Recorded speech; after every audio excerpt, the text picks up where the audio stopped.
আমার মা কিন্তু চা দিয়ে পাউরুটি খেতে ভীষণভাবে ভালোবাসে। তো আজকে আমি ঠিক করেছি মাকে একটা অন্য জিনিস বানিয়ে খাওয়াবো। মা যেই ঠিক করেছে যে সন্ধ্যেবেলা চা আর পাউরুটি খাবে, আমি তখন মাকে বলেছি দাঁড়াও ওইটা দিয়ে আমি একটা অন্য কিছু তোমাকে বানিয়ে খাওয়াবো। তো বানাবো পাউরুটির পকোড়া আজকে। তো তোমাদের সাথে সেটা শেয়ার করবো। তোমরা কারা কারা এর আগে পাউরুটির পকোড়া খেতে জানিও। আমি একটু অন্যভাবেই করবো আজকে। তো যেমন ভাবলাম তেমন কাজ, সোজা রান্নাঘরে এসেছি। আর যা যা দিয়ে বানাবো সব কিছু ঘরেই আছে। এদিকে পেঁয়াজ আর লঙ্কা নিয়ে নিয়েছি পরিমাণ মতো। আমি যেমন পাউরুটি নেবো তেমনই পেঁয়াজ আর লঙ্কা নিয়েছি।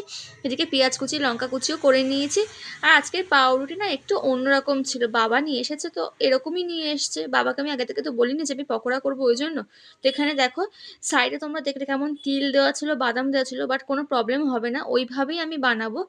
এখানে পাউরুটিগুলোকে না একদম মেখে নেবো নরম করে, নরম করে আর কি, পাউরুটি তো এমনিই নরম, তো একটু হালকা জলের ছিটে দিয়ে ভালো করে না মেখে নেবো। তোমরা হয়তো অনেকেই এবার ভাববে যে পাউরুটির পকোড়া এইভাবে কিভাবে হয় জিনিসটা, তিন কোণা করে ত্রিভুজের মতন হয়, বাট এই প্ল্যানটা পুরোই আমার, আমি একটু অন্যভাবেই করেছি। তো দেখলে তো পাউরুটিতে একটু জলের ছিটে দিয়ে ভালো করে পাউরুটিগুলো মেখে নিয়েছি।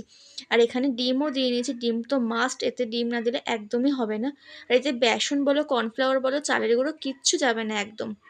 এগুলো না দিয়ে যে এত টেস্টি হবে তোমরা ভাবতেই পারবে না। তোমরা ঘরে অবশ্যই এটা ট্রাই করবে, দেখবে প্রচুর টেস্টি হয়েছে। পাউরুটির সাইডগুলো যদি একটু পোড়া থাকে তো অবশ্যই ফেলে দেবে, তা নাহলে তো খাওয়াই যাবে না। আর আজকে আমার পাউরুটিগুলো একদম ফ্রেশ ছিল তো ওইভাবে আমি নিয়ে নিয়েছি। আর আমি ব্রাউন পাউরুটি নিয়েছি, তোমরা চাইলে অন্যরকম নিতে পারো, তাহলে গোল পাউরুটির জন্য নিতে যেও না, তাহলে সেটা করাও যাবে না, খাওয়াও যাবে না। তোমরা চাইলে তো ধনেপাতাও দিতে পারো, বাট আমার ঘরে ছিল না ওই জন্য আমি দিতে পারিনি। তো তোমরা তো দেখেই নিলে সব কটা একসঙ্গে মেখে নিয়েছি, নিয়ে কিন্তু লাল লাল করে একদম ভাজা স্টার্ট করে দিয়েছি। আমি নর্মালি গোল শেপ করেছি, এটা গোল শেপই যাবে, অন্য কিছু যাবে না। আর যখন ভাজছিলাম এত সুন্দর স্মেল বেরোচ্ছিলো রেস্টুরেন্টের মতো, আমি কতক্ষণে খাবো সেটাই ভাবছিলাম। আর দিকে চাও বসিয়ে দিয়েছি, এক সাইডে চা না হলে তো জমবে না জিনিসটা, ওই জন্য। দেখো ফাইনালি কিন্তু আমার সব কটা ভাজা হয়ে গেছে। আর ওই যে সাইডে তিল বাদাম এইগুলো ছিল, ওতে কিন্তু একদম খেতে খারাপ হয়নি, জিনিসটা বোঝাই যাচ্ছিল না যে ওইগুলো ছিল পাউরুটিতে। তো দেখো মায়ের এত সুন্দর লেগেছে, তোমরা তো বুঝতে পারছো মায়ের খুবই ভালো লেগেছে জিনিসটা, আর খুব না ক্রিস্পি হয়েছিল জিনিসটা।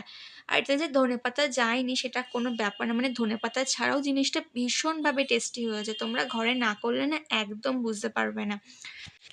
আর আমার রিয়াকশন দেখে তো বুঝতেই পারছো আমি কতটা পাগল হয়ে গেছি এই খাবারটার প্রেমে, মানে জাস্ট দারুণ হয়েছিল, দারুণ। তোমরা ঘরে না করলে বুঝতে পারবে না জিনিসটা, কোনো কিছুই লাগবে না, মানে কোনো ঝামেলাও নেই জিনিসটা করতে।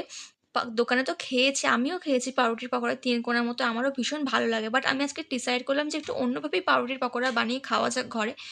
তো আমার এই রেসিপিটা কেমন লাগলো অবশ্যই কমেন্ট করে জানাবে। আর তোমরা ঘরে ট্রাই করে জানিও যে কেমন ছিল আমার রেসিপিটা। তো দেখো আজকে তো চা দিয়ে ভিডিওটা শেষ করলাম, চা না হলে তো জমবেই না একদম।